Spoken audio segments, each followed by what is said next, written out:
నమస్కారం. Welcome to 6 TV. ధర్మ సందేహాలు ప్రత్యేక కార్యక్రమానికి స్వాగతం. మనం చేసే చిన్న చిన్న పనులలోనే మనకి ఎన్నో సందేహాలు ఉంటాయి. సో వాటన్నిటి గురించి తెలియచేయడానికి ఈ రోజు మనతో పాటు ఉన్నారు ప్రముఖ జ్యోతిష్యులు, వాస్తు నిపుణులు మరియు లలిత అమ్మవారి ఉపాసకులు బ్రహ్మశ్రీ నానాజీ పట్నాయక్ గురువు గారు. సో గురువు గారితో మాట్లాడి మరిన్ని విశేషాలు తెలుసుకుందాం. నమస్కారం గురువు గారు. శ్రీమాత్రే నమః. గురువు గారు, ధర్మ సందేహాల్లోనే చాలా సందేహాలు ఉంటుంటాయి. అట్లాగేంటంటే మనం ఇంట్లో పెంచుకునే మొక్కల విషయంలో చూసుకున్నట్లయితే ఇంటి చుట్టూ పిచ్చి మొక్కలు ఉండకూడదు అనేసి అంటారు.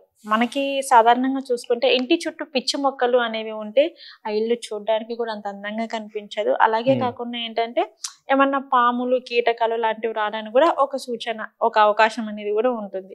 అసలు ఇంటి చుట్టూ పిచ్చి మొక్కలు ఉంటే ఏమన్నా జరుగుతుందా? అంటే మన ధర్మ సందేహాల యొక్క సనాతన ధర్మం ప్రకారం చూసుకున్నట్లయితే అసలు మనం ఇంట్లో ఎటువంటి మొక్కలు పెంచుకోవాలి అంటారు?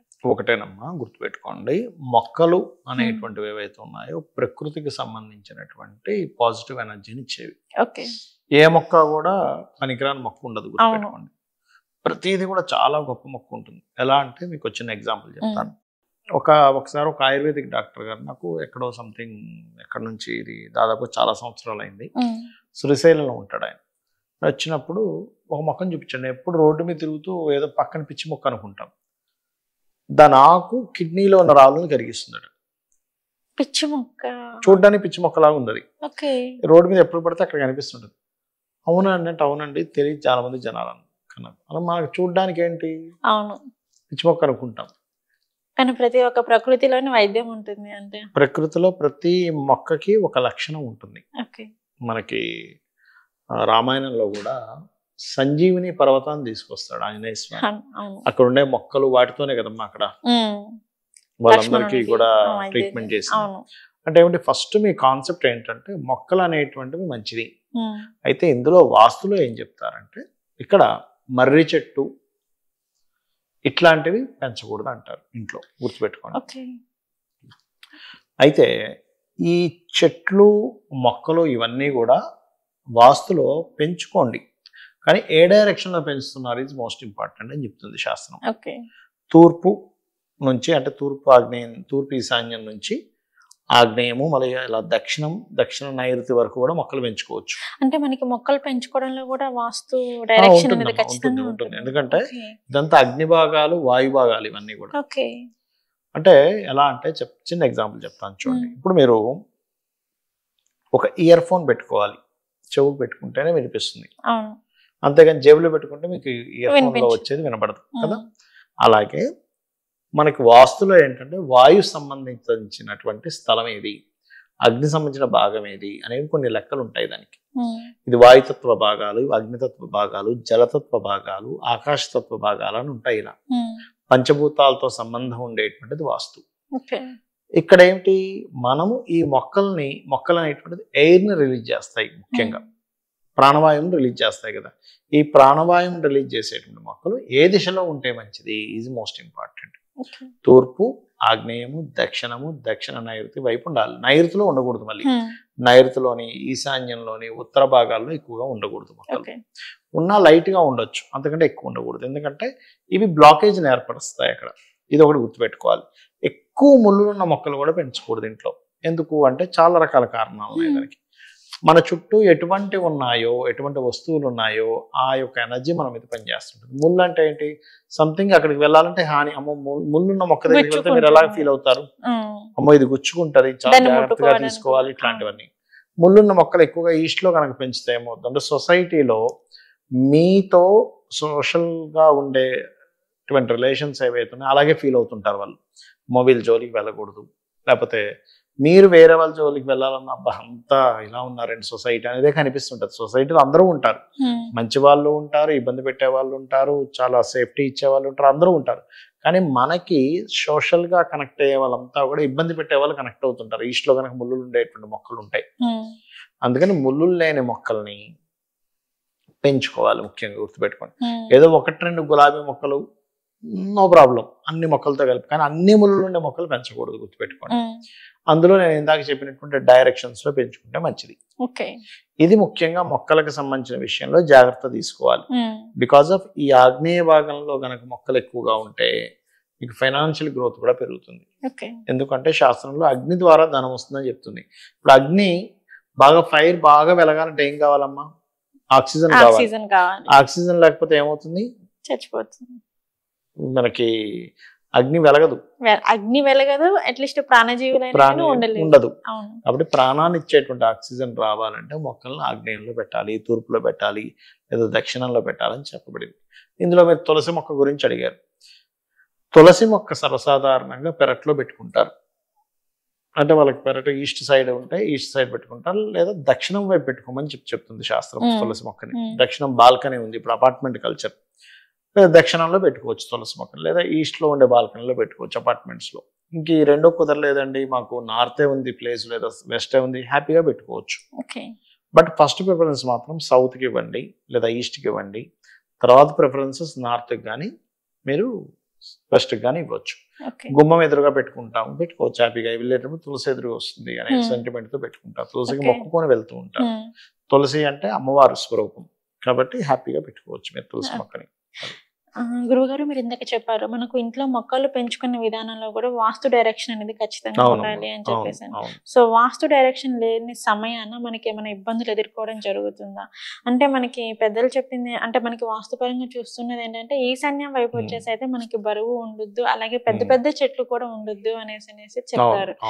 కానీ చిన్న చిన్న మొక్కలు లాంటివి కూడా ఉండకూడదు అంటారు. చిన్న ఏదైనా చిన్న కుండీలో ఏదో ఒక ట్రెండ్ ఉండొచ్చు కానీ, బట్ ఈశాన్యంలో దూది పింజంత బరువు కూడా పెట్టద్దు అని చెప్తుంది శాస్త్రం. కాబట్టి వీలైనంత మటుకు అవాయిడ్ చేయండి. వేరే ప్లేస్ ఉంది కదా, మొత్తం అసలే ప్లేస్ లేదు కానీ నేను ఒక మొక్కను పెంచుకోవాలంటే దట్ ఈస్ డిఫరెంట్ కేసు. బోల్డ్ అంత ఇంత ప్లేస్ పెట్టుకొని అక్కడే ఎందుకు పెట్టాలి ఫస్ట్ ఆలోచించండి. మనకి ఈశాన్యం బరువు ఉండకూడదు కాబట్టి అసలు ఆలోచన తీసేసేయడం బెస్ట్. అది అంటే ఇట్లా మనకి డైరెక్ట్ అంటే వాస్తుపరంగా చూసుకున్నట్లయితే మొక్కలు మనం వాస్తుపరంగా మొక్కలు పెట్టినట్లయితే తర్వాత ఖచ్చితంగా ఇబ్బందులు ఎదుర్కోవాల్సి వస్తుంది. అంటే ఒకటే అమ్మా, ఇక్కడ మీరు అర్థం చేసుకోవాల్సింది ఏంటంటే కొన్నిసార్లు ఇబ్బంది ఉంటుంది, కొన్నిసార్లు ఉపయోగం ఉండదు. అంటే ఎలా అంటే ఒక విషయం చెప్తాను చూడండి. ఇప్పుడు ఈ సిటీలో రకరకాల ప్లేసెస్ లో ల్యాండ్స్ ఉంటాయి, ఇన్వెస్ట్మెంట్ చేస్తూ ఉంటారు. మీరు తీసుకెళ్ళి బాగా గ్రో అయ్యే దగ్గర ఇన్వెస్ట్మెంట్ చేస్తారా? ఓ 10 ఏళ్ల వరకు కూడా అక్కడే గ్రోత్ ఉండదు, అంత దగ్గర ఇన్వెస్ట్మెంట్ చేస్తారు. ఎక్కడైతే గ్రోత్ ఉంటుందో సో అక్కడే మనం ఇన్వెస్ట్మెంట్ అనేది చేస్తాం. ఉపయోగపడే దగ్గర ఇన్వెస్ట్మెంట్ చేస్తారు. మీ డబ్బులు రెట్టింపు 3 రెట్లు 4 రెట్లు ఒక 10 సంవత్సరాలు అయ్యే దగ్గర పెడతారు. పెట్టినా అంతే డబ్బులు ఉంటాయండి అనే దగ్గర పెట్టరు. ఎందుకు పెట్టరు? గ్రోత్ కావాలి ఎప్పుడు కూడా. అంటే ఎప్పుడు కూడా మనకు కావాల్సింది ఏంటంటే ఇంప్రూవ్మెంట్స్ కావాలి కదా. ఇప్పుడు ఈ చిన్న కుండి ఈశాన్యంలో పెట్టడం వల్ల పెద్ద తప్పు లేదన్నాను, సరే ఈశాన్యంలో పెట్టారు, దానివల్ల మీకు గ్రోత్ ఏమి ఉండదు. అదే కుండీని తీసుకెళ్ళి ఆగ్నేయంలో పెడితే మనీ గ్రోత్ ఉంటుంది. మీ ఇన్వెస్ట్మెంట్ లాగే సేమ్. ఇప్పుడు మీరు ఎక్కడ పెట్టాలి మీరే డిసైడ్ చేసుకోవచ్చు. ఇప్పుడు అదే దక్షిణంలో పెట్టాము, జాబ్ గ్రోత్ ఉంటుంది. ఇప్పుడు మీరు ఎక్కడ పెట్టాలి? లేదు లేదు లేదు లేదు ఈశాన్యంలో పెడతారా లేకపోతే దక్షిణంలో పెడతారా? మనకి దక్షిణంలో ఒకటి పెట్టాలి, ఆగ్నేయంలో ఒకటి పెడితే జాబ్ గ్రోత్ ద్వారా మనీ రావాలి అనేసి పెడతాం. అది అర్థం చేసుకుంటే అయిపోయింది. ఓకే. గురుగారు, మీరు ఇందాక మాకు తులసి మొక్క గురించి చెప్పారు. చాలా మంది మనకి ఇంట్లో మొదట లేచిన తర్వాత పూజించేది తులసి మొక్కను పూజించిన తర్వాత మనం ఇంట్లో నుంచి ఏ పనులైనా స్టార్ట్ చేసుకోవడం అనేది జరుగుతూ ఉంటుంది. కానీ మనకి తులసి మొక్క కొన్ని కారణాల వల్ల ఒక్కొక్కసారి ఎండిపోతుంది గారు. కొన్నిసార్లు ఏంటంటే కొంతమంది తులసి మొక్క దగ్గర దీపం అనేది ఇప్పుడు వచ్చింది ఏంటంటే మనకి ఇట్లా చిన్నగా గోపురంలో చేసుకొని అందులో పెడుతున్నాంలే గానీ కొంతమంది అక్కడ కాకుండా తులసి మొక్క కిందనే పెడతారు. అలా దీపం పెట్టడం వల్ల అక్కడ నుంచి వచ్చిన అగ్ని అనేది ఆకులు ఎండిపోవడం జరుగుతుంది. సో అక్కడ దీపం పెట్టి చెట్టు కింద దీపం పెట్టేసి అందులో నుంచి వచ్చే అగ్ని ఆకులు ఎండిపోవడం జరుగుతుంది కాబట్టి సో అలా జరగడం వల్ల ఏమైనా చెడు జరుగుతుంది అంటారా? అది కూడా మనకు ఒక దోషంగా మారుతుంది అంటారా? సింపుల్ అమ్మా. మీ ఇంట్లో చిన్నపిల్లడు ఉన్నాడు, చిన్నపిల్లడు చేయి దగ్గర పెడతామా దీపం? తల్లి ఉంది, తల్లి దగ్గర దీపం పెడతామా? ఆ కూర్చున్న దగ్గర ఇలా పక్కన పెడతామా? పెట్టం. ఎందుకు పెట్టం? కాలుతుంది ఖచ్చితంగా. మరి నువ్వు దేవతగా భావిస్తున్నావు తులసి మొక్కని, దేవతగా భావిస్తున్నప్పుడు నువ్వు ఎలా కాలుస్తావు? కాలేలాగా ఎలా పెడతావు అనే చిన్న లాజిక్ ఆలోచిస్తే అమ్మో చిన్నపిల్లడి దగ్గర మనం పెట్టాం, తల్లి దగ్గర పెట్టాం, మన వాళ్ళ దగ్గర దీపాన్ని దగ్గరగా కాలే అంత దగ్గరలో పెట్టాం. ఏదో చదువుకుంటున్నారు, దీపం వెలగాలి, ఒక క్యాండిల్ పెడుతున్నాము, కరెంటు పోయింది, ఆ దీపంలో కూర్చొని చదువుతున్నాడు, దట్ ఈస్ డిఫరెంట్ కేసు. అంతేగాని కాలిపోయేలా పెట్టాం కదా. అక్కడ కూడా తులసి మొక్క దగ్గర ఎందుకు పెడతాము? దీపం చూపించాలి. దీపం పరబ్రహ్మ స్వరూపం కాబట్టి ఆ దీపాన్ని అక్కడ వెలిగించి దానికి దగ్గరగా కాకుండా కొంచెం మరీ మొక్క కాలిపోకుండా దూరంగా పెట్టి దండం పెట్టుకుంటాం. ఇది అర్థం చేసుకోవడం ఎంత ఏం లేదు అక్కడ. ఓకే, మనకి తులసి మొక్క ఎండిపోతే అది మనకి మన దోషం. తులసి మొక్క ఎండిపోతాయి అంటాము. అందుకే కృష్ణ తులసి, మన 2 రకాల తులసి ఉంటాయి. లక్ష్మీ తులసి, కృష్ణ తులసి, 2 రకాల తులసిలో పెట్టుకోవాలి. అసలు ఎందుకు ఎండిపోతుంది అంటే మీకు ఏదో వచ్చే నెగటివ్ ఎనర్జీని అది అబ్జర్వ్ చేసుకుని ఆపుతుంది. అది మిమ్మల్ని ప్రొటెక్ట్ చేసింది. అందుకు ఎండిపోయిన తులసి మొక్కకి తల్లి నువ్వు నన్ను ప్రొటెక్ట్ చేసావని నమస్కరించుకొని ఇంకో తులసిని మంచి రోజు చూసుకుని వెంటనే పెట్టేసుకోవాలి. 2-3 మొక్కలు ఎందుకు పెట్టుకోవాలంటే ఒకటి తులసి ఎండిపోయిన ఇంకోటి ఉంటుంది, ఇంకోటి మనం తీసుకొచ్చి పెట్టే లోపల ఇది సేవ్ చేస్తుంటుంది మనకి. ఒకటే ఉంది అనుకోండి, మనం స్పేర్ పెట్టుకుంటాం కానీ ఇంట్లో మనం చూడండి, అమ్మో ఇది కారు స్టెఫినీ సపరేట్ గా స్పేర్ పెట్టుకుంటాం, లేకపోతే ఇంట్లో ఇంకోటి ఏదో బ్యాటరీ స్పేర్ పెట్టుకుంటాం, అన్ని స్పేర్ పెట్టుకుంటున్నాం ఎమర్జెన్సీ కోసం అని. అట్లాగే ఇది కూడా స్పేర్ గా ఒకటి ఉండాలి సపరేట్ గా ఎప్పుడు కూడా మీకు తులసి ఉన్నప్పుడు. ఒకవేళ ఏదైనా నెగిటివ్ ఎనర్జీ వచ్చి అది ఎండిపోయినా మీకు ఉన్న ఇంకొక తులసి మిమ్మల్ని ప్రొటెక్ట్ చేస్తూ ఉంటుంది. మనకు తెలియకుండా గాలిలో మన కంటికి కనబడకుండా బోల్డ్ నెగిటివ్ ఎనర్జీ మన చుట్టూ ఉంటుంది. పాజిటివ్ ఎనర్జీ కూడా అలాగే ఉంటుంది. అలా వచ్చే నెగిటివ్ ఎనర్జీ సంథింగ్ మీకు మీ గ్రహస్థితి వల్ల కావచ్చు, వాస్తుదోషం వల్ల కావచ్చు, బయట ఉండేటువంటి గోచారంలో ఉండే గ్రహాల యొక్క యాక్టివిటీస్ వల్ల కావచ్చు, మీకు ఎనర్జీ వస్తూ ఉంటుంది. దాని చేత మనం ప్రొటెక్షన్ పొందేటువంటి ఏకైక సాధనం తులసి. నెక్స్ట్ ఇంటికి గుమ్మడికాయ కట్టడం కానీ, ఇంట్లో సాంబ్రాణి వేయడం కానీ, ఇంట్లో నిత్య దీపారాధన కానివ్వండి, అప్పుడప్పుడు లైట్ గా గోమూత్రాన్ని జల్లి కల్లుపుతో తుడవడం కానీ, ఇవన్నీ కూడా ఇంటిని ప్రొటెక్ట్ చేస్తూ ఉంటాయి. దీంతో పాటు ఇంటి ప్రొటెక్షన్ కోసం లలితా సహస్రనామాల్లో ఒక నామం ఉంటుంది, ఓం వదనస్మర మాంగళ్య గృహతోరణ చిల్లికాయై నమః. ఓకే, అదేవిధంగా మణిద్వీప వర్ణన ఇంట్లో చదువుకున్నా కూడా మీకు చాలా మటుకు ప్రొటెక్షన్ ఇస్తుంది. ఓకే గురుగారు, మీరు చెప్పారు ఇందాక మనకు తులసి మొక్కను ఒకటి ఎండిపోయింది అంటే అది మనకు ఇంట్లో ఏదో బ్యాడ్ అంటే నెగిటివ్ గా వస్తుంది అని చెప్పేసి సూచిస్తుంది అని చెప్పేసి ఇంకో మొక్క మనం రెడీగా ఆప్షన్ లో పెట్టేసుకుంటాం. కానీ మనం ఎండిపోయిన తులసి మొక్కని తీసేసేటప్పుడు కానీ, లేదంటే కొత్త తులసి మొక్క నాటేటప్పుడు కానీ మనం కొన్ని నియమాలు అనేవి ఏమైనా ఉంటాయా గురువుగారు? ఎండిపోయే తులసి మొక్క తీయడానికి నియమమేం లేదు, కానీ కొత్త తులసి మొక్క పెట్టేటప్పుడు కొంచెం రోహిణి నక్షత్రము, కొన్ని మంచి నక్షత్రాల్లో మంచి వారాల్లో పెట్టుకుంటే మంచిది. అంటే బుధవారము, లేకపోతే గురువారము, శుక్రవారం ఇట్లా పెట్టుకుంటే మంచిది. ఎండిపోయినప్పుడు తీయడానికి పెద్ద నియమం ఏమి ఉండదు. ఆల్రెడీ అది పాడైపోయింది తీసేస్తాం. ఓ మంచి రోజు పెట్టుకుంటాం దాన్ని, అంతే ఏం లేదు. అంతకు మించి మరొకటి ఏం కాదు. ఒక సామెత ఉండేది, అంటే మన ఇంట్లో పూజించే తులసి ఆకు తినకూడదు అంటే దాని మొత్తం అయిపోతాయి. కానీ నార్మల్ గా సపరేట్ గా తులసిని పెంచుకొని రోజుకి 2 ఆకులు కనుక తింటే ఎవరైనా రోజు వాళ్ళకి పాము గరిసినా ఏం కాదంటారు. రోజుకు 2 ఆకులు తింటే పాము గరిసినా ఏం కాదంట. ఎంతటి విషం పాము కరిచినా ఏం కాదు, ఎందుకంటే మీలో పాము విషాన్ని కూడా ఆపే శక్తి మీకు వచ్చేస్తుంది. అంటే దాన్ని కూడా ఎప్పటికైనా ఒకటి ఇప్పటికే చిన్నప్పుడు మాత్రం దీపం కాలేదండి ఇప్పుడు కాలట్లేదు అంటారా? కాలుతుంది.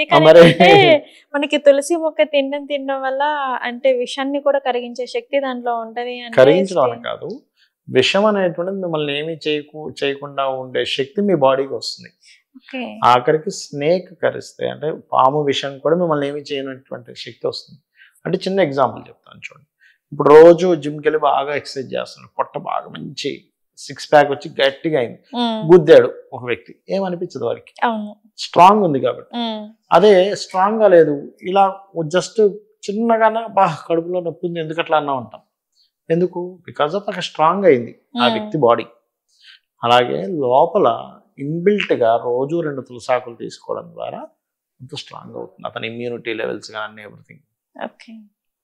ఓకే గురుగారు, చాలా మంది అనుకుంటారు ఇచ్చిన డబ్బు అప్పు ఇచ్చిన తర్వాత అప్పుడు మనకి ఎప్పుడు మనీ అయితే కావాలో అప్పుడు మనకి మనీ కావాల్సిన వాళ్ళు మనం వెనక తిరిగారు, బట్ అప్పు ఇచ్చిన తర్వాత మనం వాళ్ళ వెనక తిరగాల్సి వస్తుంది అని చెప్పేసి అందరు అంటూనే ఉంటారు. సో మనకి ఇచ్చిన అప్పు వెంటనే రావాలి, వెంటనే కాకపోయినా కానీ మనకి కాస్త సమయం తీసుకొని రావాలి అనుకున్నా కానీ దానికి ఏం చేయాలి అంటారు? మనకి లలిత సహస్రనామం ప్రకారం చూసుకుంటే ఒకటేనమ్మా, ఇక్కడ అప్పు అనేటువంటిది చాలా రకాలుగా ఉంటుంది. అవును, ఒకటి మనం ఏదైనా గృహం కొనుక్కుంటాము, లేదా వెహికల్ కొనుక్కుంటాం, హ్యాండ్ లోన్ తీసుకుంటాం, రకరకాల లోన్స్. ఇప్పుడు గృహం కానీ స్థలం కానీ తీసుకున్నప్పుడు దాన్ని అప్పు కింద భావించొద్దు అంటారు. ఎందుకంటే బికాస్ మీరు ఒక వస్తువు కొనుక్కున్నారు, వస్తువు డైరెక్ట్ గా మనీ పెట్టి కొనుక్కోవడం వేరు, ఇన్స్టాల్మెంట్ బేసిస్ లో పే చేయడం వేరు. ఇన్స్టాల్మెంట్ లో పే చేసేదాన్ని మీరు అప్పు అంటున్నారు. బట్ ఇక్కడ ఒకటే, కాకపోతే ఇక్కడేమో స్లోగా ఇస్తున్నారు ధనాన్ని, అక్కడ ముందే ఒకేసారి ఇచ్చేసారు మీరు. అంటే ఒక 20,000 వస్తువు ఏదో కొనుక్కున్నారు, ఫ్రిడ్జ్ కొనుక్కున్నారు అనుకోండి, ఒకటేసారి డబ్బులు ఇచ్చేసారు.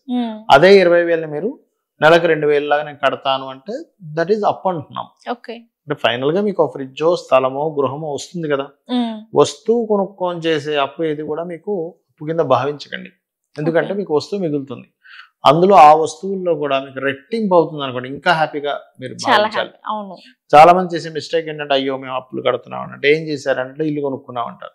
మరి ఇల్లు కొనుక్కున్నావు కానీ నువ్వు ఎందుకు బాధపడతావు? కొనుక్కునేటప్పుడు నీకు తెలుసుగా నెలకు 40,000, 30,000, 50,000, లక్ష ఎంతో కట్టాలని తెలిసి కూడా ఎందుకు నువ్వు బాధపడతావు అంట. అలా కాకుండా ఒక్కొక్కసారి ఒక వస్తువు వచ్చేసింది. కొంతమందికి ఏమవుతుందంటే అలా కాకుండా ఏదైనా ఆపద వచ్చి అప్పు చేయాల్సి వస్తుంది, హెల్త్ బాగాలేదనో, పిల్లల చదువులకనో, మరొకటి. అలాంటప్పుడు బై మిస్టేక్ వాళ్ళ జీతం కంటే ఎక్కువ అయిపోతుంటాయి అప్పులు. అలాంటప్పుడు వాళ్ళకి కావాల్సింది ఏమిటి? వాళ్ళ యొక్క శాలరీ హై కావాలి, లేదా వాళ్ళ బిజినెస్ పెరగాలి. అప్పుడే ఈ అప్పుని బ్యాలెన్స్ చేయగలుగుతారు సింపుల్ గా. అంతే కదా. ఇవి అవ్వాలంటే ఏంటి? ఇంకా టాలెంట్స్ ఏదైనా ఇంప్రూవ్ చేసుకోవాలి. అప్పుడు వీళ్ళ జాబ్ బిజినెస్ లోనే ఇంప్రూవ్మెంట్స్ వస్తాయి. ఇవి క్లియర్ అవ్వాలి అంటే మనకు శాస్త్రం ఏం చెప్తుంది? ఓం అపర్ణాయై నమః అనే మంత్రము, ఓం సంపత్కరై సమారూఢ సింధుర వ్రజసేవితాయే నమః అనే మంత్రాన్ని కనుక మీరు రెగ్యులర్ గా చాంటింగ్ చేస్తూ ఉన్నట్లయితే ఖచ్చితంగా మీకు ఆ అప్పులు తీరేటువంటి మార్గం అమ్మవారు చూపిస్తుంది. అంతేగాని ఇంట్లో కూర్చొని నాకు అప్పులు తీరాలని జపం చేస్తే కాదు. మీ పని మీరు చేసుకుంటూ ఈ మంత్రం చేసుకుంటే మంత్ర బలం చేత అమ్మవారు అనుగ్రహం మీకు వచ్చి అప్పు తీరే మార్గం మీకు కనబడుతుంది. ఇది మీరు అర్థం చేసుకోవాలి. సో ఇది ఎవరైతే చాంటింగ్ చేస్తారో, చాలా మంది ఏం చేస్తారు, 108 సార్లు చేస్తాను, 11 సార్లు చేస్తా అంటారా, అలా చేస్తే రాదు. ఎనర్జీ ఒక ప్రయాణం చేస్తున్నాము. ఇప్పుడు చిన్న ఎగ్జాంపుల్, ఒక దగ్గరికి వెళ్ళాలమ్మా, ఇన్ని కిలోమీటర్లు, అన్ని కిలోమీటర్లు ప్రయాణం చేస్తే మా గమ్యాన్ని చేరుకుంటాం. కానీ అన్ని కిలోమీటర్లు ప్రయాణం చేయకుండా సగం దూరం వెళ్ళి ఆయన పెద్ద ఉపయోగం లేదని వెనక్కి వచ్చేస్తున్నాయి, మనం గమ్యాన్ని ఎలా చేరలేము. చాలా మంది చేసే మిస్టేక్ ఏంటంటే మంత్ర సాధనలో నిత్యము వీలైనంత ఎక్కువ సార్లు చేస్తే మీ యొక్క పాప కర్మ తొలగిపోయి ఇప్పుడు మీరు పడుతున్నటువంటి ఇబ్బంది నుంచి విముక్తి లభిస్తుంది. అది చేయకుండా సగం చేసి ఆ పెద్ద ఉపయోగం ఉన్నట్లేదని చెప్పని మానేస్తారు, దానివల్ల ఫలితం ఉండదు. మంత్రం అందులో ముఖ్యంగా లలితా సహస్రనామాల్లో ఉండే మంత్రాలు అపౌరుషములు అంటారు. అంటే ఎవరు రచించినవి కాదు. ఆ యొక్క వసిన్యాది వాగ్దేవతల నిండు సభలో అమ్మవారిలో నుంచి 8 కిరణాలు బయటకు వచ్చి, 8 కిరణాలు వసిన్యాది వాగ్దేవతలుగా బయటకు వచ్చి చెప్పినటువంటి విషయం. కాబట్టి ఈక్వల్ టు వేదం. వేద మంత్రానికి ఎంత శక్తి ఉంటుందో అమ్మవారి యొక్క నామానికి అంత శక్తి ఉంటుంది, గుర్తుపెట్టుకోండి. అంత శక్తి ఉంటుంది. కాబట్టి అందుకే చెప్తుంటారు, ఒక్క నామాన్ని కనుక మీరు రెగ్యులర్ గా జపం చేస్తున్నట్లయితే అడుగుతుందట, ఇంకేమైనా ఉన్నాయని ఈ పాపాలు దహింపజేయడానికి. ఒక్క నామం మీ పాపాలన్నింటినీ దహింపజేస్తుంది. అంటే ఇది కేవలం ఏదో నామం జపం చేయడం కాదు. లలితాసహస్ర నామాలంటే అందరూ ఏమంటారంటే తప్పులు పలకకూడదు ఇవన్నీ చెప్తుంటారు. అది నిజమే, తప్పులు పలకకూడదు అనేటువంటిది నిజమే, అందులో ఎటువంటి డౌట్ లేదు. తప్పులు పడితే దాని ఫలితం సరిగ్గా రాదు. పర్ఫెక్ట్ గా పలకాలి. మీరు రోజు పారాయణం చేస్తున్నామని కాదు అక్కడ ముఖ్యం. ఆ పారాయణంలో ఒక్కొక్క నామానికి ఉన్న అర్థం తెలుసుకోవాలి. అన్ని అర్థాలు తెలుసుకున్నాక మీకు ఫైనల్ గా మీకు అర్థమయ్యే విషయం ఏంటంటే అంతటా అమ్మవారే. ప్రతి వస్తువు వెనకాతల ఉన్నటువంటి శక్తి అమ్మవారు అనే విషయం అర్థమవుతుంది. ఇప్పుడు నేను మాట్లాడుతున్నాను, ఈ మాట్లాడడానికి ఉన్న ఒక శక్తి ఉంటుంది, ఆ శక్తి అమ్మవారు. చూస్తున్నాను, చూడడానికి ఒక శక్తి ఉంది, ఎనర్జీ ఉంది, అది అమ్మవారు. లేకపోతే నేను చేయి కదుపుతున్నా, అమ్మవారు. లేదా ఇక్కడ నుంచి నేను ఇంకో స్టూడియోకి వెళ్తాను, ఆ కారులో ఉండే ఎనర్జీ కూడా అమ్మవారు. అలాగా ఈ విశ్వంలో నడుస్తున్న ప్రతి దాని వెనకాతల శక్తి ఏదైతే ఉందో అది అమ్మవారని మీరు గుర్తిస్తారు మొత్తం లలితా సహస్రనామాలు నేర్చుకుంటే. అప్పుడు మీరు దేన్ని కూడా అవమానపరచరు. ఇప్పుడు మీరు ఉన్నారమ్మా, నేను మిమ్మల్ని ఏంటి ఏమడుగుతున్నారు, పరచొచ్చు. అరే ఈమెలో ఉన్నటువంటి మాట్లాడిస్తున్న శక్తి, చూపిస్తున్న శక్తి, కనబడుతున్న ఆకారం, ఇవన్నీ శక్తి అంటే అమ్మవారు కదా అని చెప్పి భావనలో ఉండొచ్చు. నేను కంప్లీట్ గా నా మైండ్ లో నేను దాన్ని నమ్మి నేను మిమ్మల్ని నా దృష్టితో చూస్తున్నప్పుడు అమ్మవారు కనిపిస్తూ ఉంటుంది. అప్పుడు నేను ఎలా ఉంటాను, నా మైండ్ సెట్ చాలా ప్రశాంతంగా, దేనికి నేను ఇబ్బంది పడను. ఇలా జరగట్లేదు, ఇలా జరుగుతుంది, ఇట్లాంటివి ఏమి అనుకోను. ఎందుకు అనుకోను? బికాస్ ఆఫ్ అంతటా ఉన్న అమ్మవారిని నేను అర్థం చేసుకుంటున్నా. లలితా సహస్రనామాలంటే అంతటా అన్నిట్లో ఉన్న శక్తి ఏదేందో అది అమ్మవారు అని చెప్పడమే లలితా సహస్రనామాల యొక్క ముఖ్య ఉద్దేశం. అంతేగాని మీరేదో రోజు చాంటింగ్ చేసేసేయండి, ఊరికి నోటితో బడబడబడబడబడ అనడం కాదు. శ్రీమాత శ్రీ మహారాజ్ని శ్రీమత్ సింహాసనేశ్వరి చిదగ్నికుండ సంభూత దేవకార్య సముజ్జతను అనేసుకోవడం కాదు. శ్రీమాత అంటే ఈ మొత్తం నేచర్లో ఉన్న తల్లితనం ఎవరు, మొత్తం అన్నిట్లో ఉన్న తల్లితనం. ఇప్పుడు ఒక పిట్టుందమ్మా, పక్షి ఎవరు చెప్పారు ఆ పక్షికి అది ప్రెగ్నెన్సీ గుడ్డు పెట్టబోతుందని కానీ గూడు కట్టేస్తుంది? ఎవరైనా నేర్పించారా దానికి? ఇంజనీరింగ్ ఏమైనా చేసిందా? అది గూడు ఆటోమేటిక్గా కడుతుంది, డిఫరెంట్ గూడ్లు కడుతుంది, అవునా? తర్వాత గుడ్లు పెడుతుంది. ఎవరు చెప్పారు ఆ గుడ్లు పొదగాలని? ఎవరు చెప్పారు చెప్పండి? అదేమైనా ఎవరి దగ్గర ట్రైనింగ్ తీసుకుందా? దాని మీద కూర్చుంటుంది. అది కూడా ఎలా కూర్చుంటుంది? తల్లి తండ్రి ఇద్దరు, అంటే తల్లిదండ్రులు అంటే ఇన్ సెన్స్ మగపక్షి ఆడపక్షి. మగపక్షి కూర్చున్నప్పుడు ఆడపక్షి వెళ్తుంది ఫుడ్ తేయడానికి, ఆడపక్షి కూర్చున్నప్పుడు మగపక్షి వెళ్తుంది. ఎంతో ఎవరు చెప్పారా మా బాధ్యత వాటికి? తీరా అవి తినలేవు, మనం తినిపించాలని ఎవరు నేర్పించారు చెప్పండి? అదంతా జ్ఞానం ఏదైతుందో అదంతా అమ్మవారి. మనలో ఉన్న జ్ఞానం కావచ్చు, శక్తి కావచ్చు, మనం చేసే పని కావచ్చు, వెనకాతలు ఉండేటువంటి ఎనర్జీ ఏదైతే ఉందో, జ్ఞానం ఏదైతే ఉందో అదంతా అమ్మవారు. ఇది మనకి ఎప్పుడైతే అర్థమవుతుందో ప్రత్యేకంగా నువ్వు లలిత సహస్రనామాలు చేయక్కర్లే.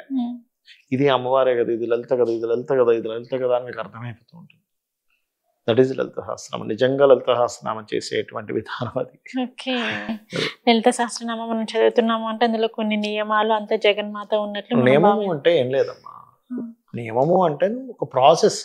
ఇప్పుడు ఒక సాఫ్ట్వేర్ సిస్టమ్ ఆన్ చేస్తున్నాము, దానికి ఒక నియమం ఉంటుంది కదా.